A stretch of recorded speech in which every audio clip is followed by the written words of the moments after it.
ukiangalia fedha ambazo tunakopa kama nchi, I believe there is another better way we can manage our public resources bila kuongezea Wakenya hapo beleni madeni kubwa.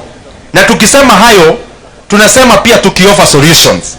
And I gave the other day, instead of borrowing money that we are borrowing, for example, and these are things that I used to say even when I was serving in the previous position.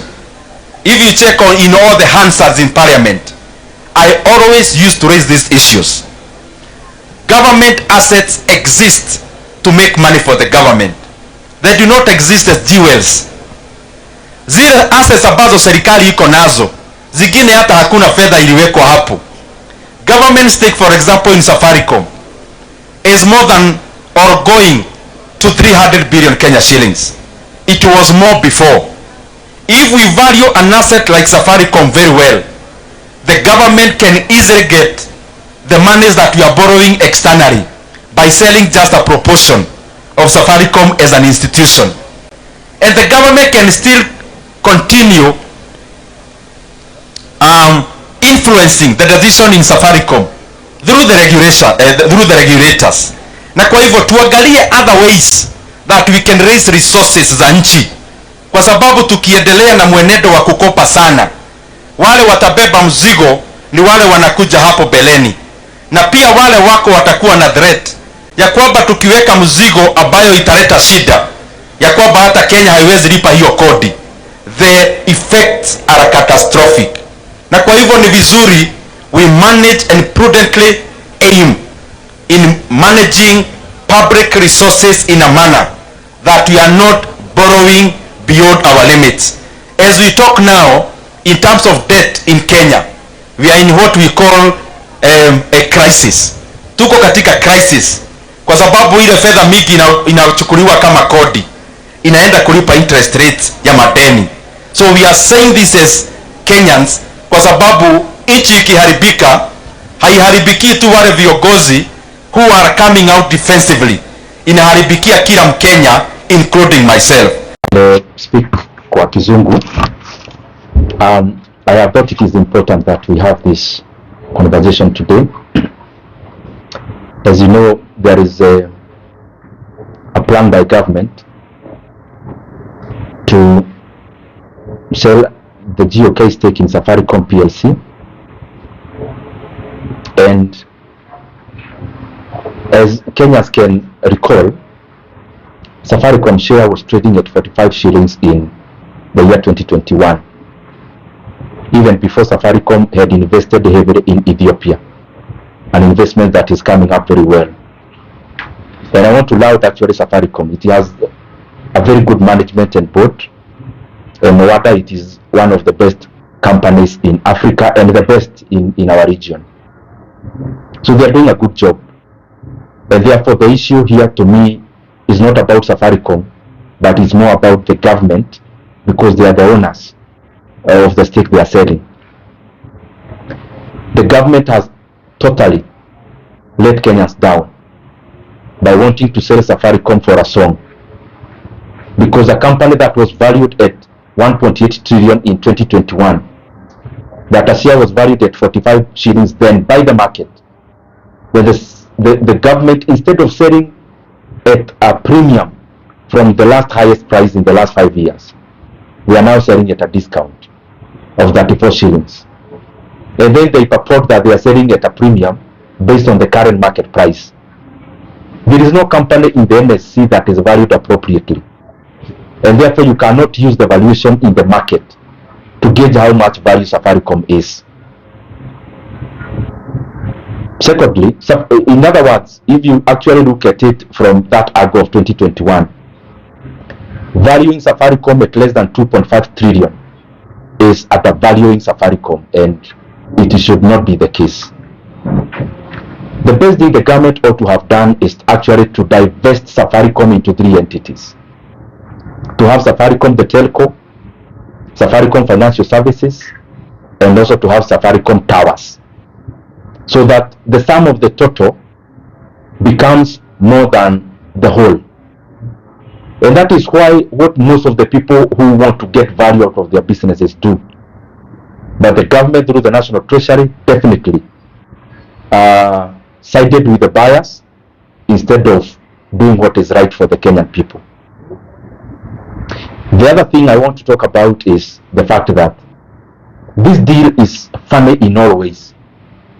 That beyond the government selling 15% and netting in around 204 billion, they actually are also receiving dividend in advance. In other words, they are taking a loan and mortgaging the dividend for the next many years. So I'm asking those people who are making these decisions, where are you planning to take Kenya? That all the decisions you are making is about mortgaging our country in the future. Kenya will still be here for the next 5 years. It will need the dividends to run the development agenda. I think it is not good that we continue with this kind of recklessness, because the ramifications will be dire. Lastly, Kenya has built roads since independence. If you move from Nairobi here, you'll go to Isiolo, you'll go to Marsabit, all the way to Moyale. There is a very good Class A road built by the government of President Mwai Kibaki, and the people there are not made to pay for that road. If you move from here, you go up to Hispania border, our border with Tanzania. The entire road is tarmac, but Kenyans don't pay to use that road. If you move from here to Namanga border, it is a tarmac road which was built by Kenya. Kenyans are not made to pay for that road. Why are we making Kenyans to pay for the road from Nairobi to Nakuru, from Loni to Marsabit, and we are crossing any other alternative so that all Kenyans will be made to pay? The government must build that road, but Kenyans must not be made to pay toll on that road, because the road is a public good. Na ya mwisho, kuna hii plan ya kuweka dwelling from Pagani to Muthaiga to Kiambu to Duberi Road. That plan was there in 2021-2022. It had been completed. Instead of the government politicizing that project that had already been concluded the last 3 years, they should apologize to Kenyans who used the Kiambu Road for delaying that road for 3 years, only to build it when it is politically relevant. That road was to start the works in 2022, but of course the delays had to be orchestrated so that the road is built around when it is politically relevant for that to happen. Otherwise, Kenya is still borrowing 1.25 trillion shillings every year. Kenya is borrowing 3.5 billion every day, including today. And Kenyans must start asking questions about where are these loans going? Where are these debts going? That we are borrowing a net borrowing of 3.5 billion every single day. But to do development, we have to do PPP, and we have to do illegal loans, or we have to sell Safaricom. Where are all these debts going if we have then again to burden Kenyans in the future?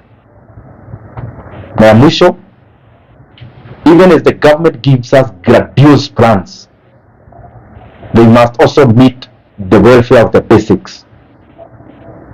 Free basic education is the bare minimum Kenya expects from government. And we expect the government to rescind the decision they have of trying to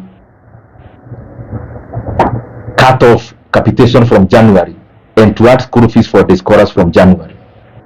That will not happen in this country.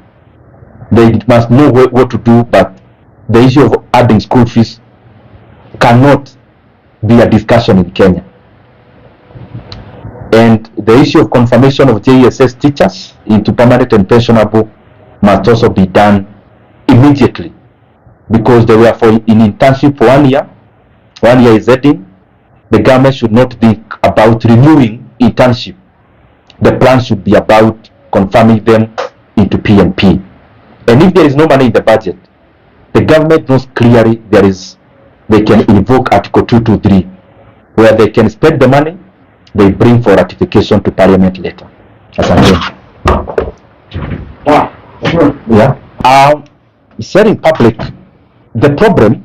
So let me say good morning once more. Good morning. Today we gather here to mark a carefully considered milestone in our stewardship of public resources. That is a partial investment of a portion of government shares in Safaricom PLC. I will be clear from the outset that this is a partial divestment, and the government will continue to retain a significant stake in the company. This decision follows rigorous analysis, independent evaluation advice, and compliance with the Public Finance Management Act and other regulatory requirements.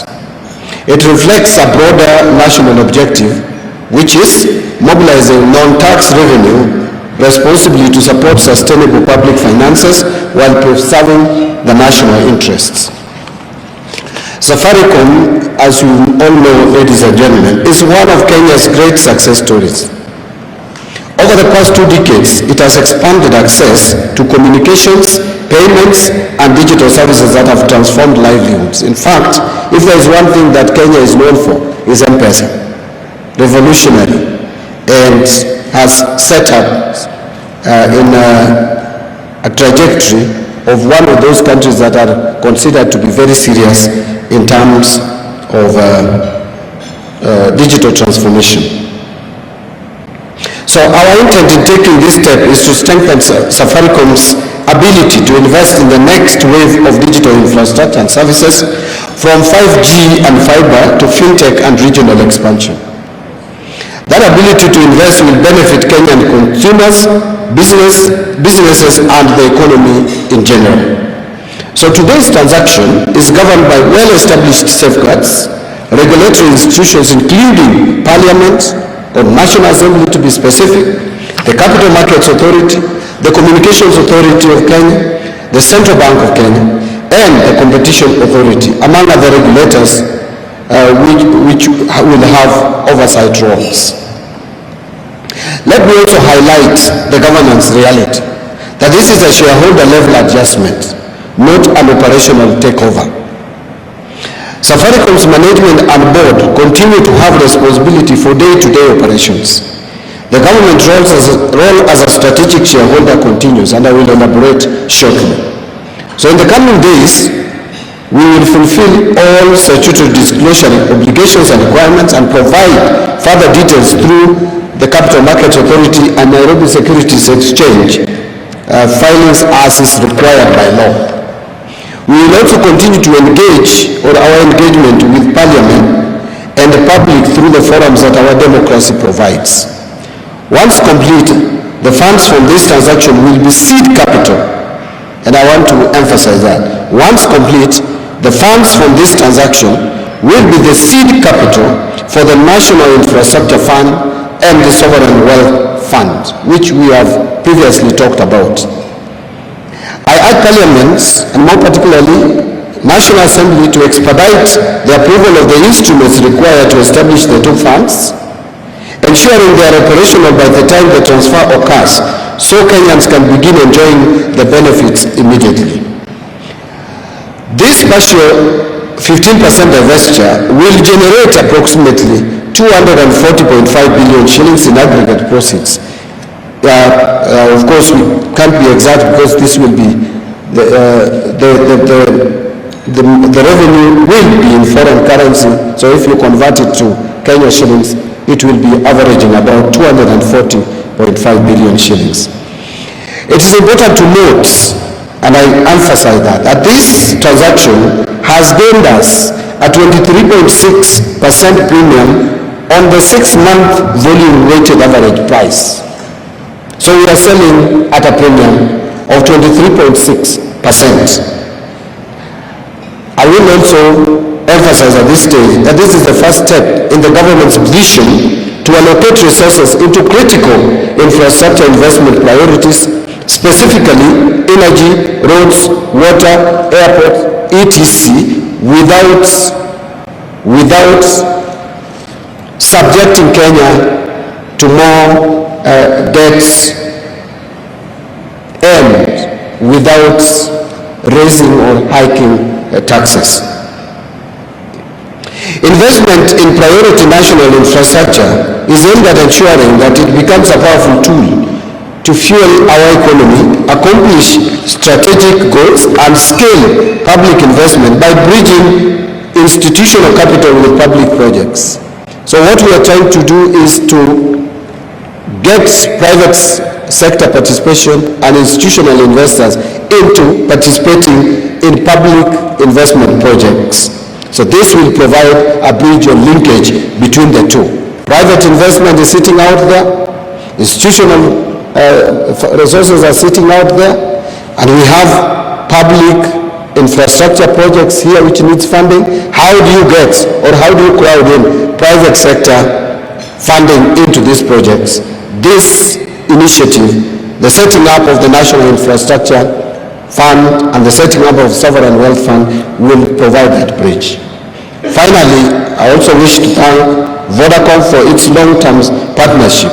We are confident that this step strengthens Kenya's digital future, supports prudent fiscal management, and promotes deeper capital market participation. But I just want to elaborate a few things, ladies and gentlemen, and for the benefit of the Kenyan public.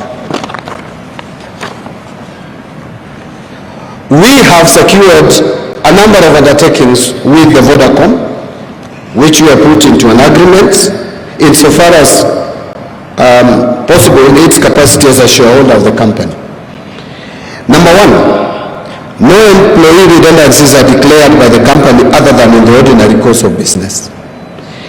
Number two, support the continued existence and operation of each of the Safaricom Foundation and M-Pesa Foundation, charitable foundations established by the company.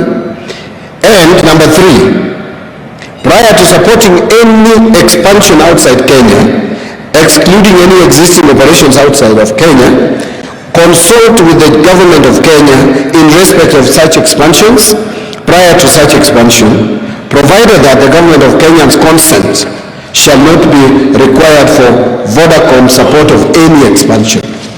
I hope that is clear. The chairman and the chief executive officer of the company shall at all times be citizens of Kenya. Number five, there are no changes to the executive committee of the company as constituted on the signature date without the consent of the chief executive officer, who, if you go back to 4, shall be a Kenyan or citizens of Kenya. I don't know whether those two terminologies mean the same, but the lawyers in the room can tell us.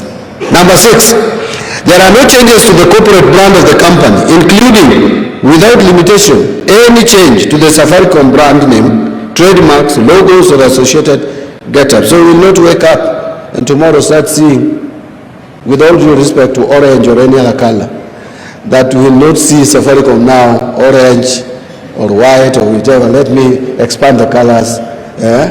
Black. It will remain the color that we know. It will still continue to green our space.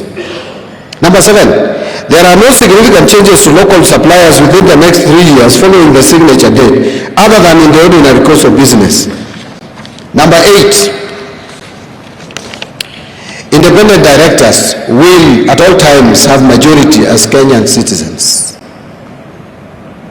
And lastly, all trustees of the Safaricom Foundation and the M-Pesa Foundation or any future foundations established by the company shall be citizens of Kenya, and all funds of such foundations shall be utilized for projects in Kenya. So we will not see the money from the foundation being utilized in other space out there. It will be used in Kenya.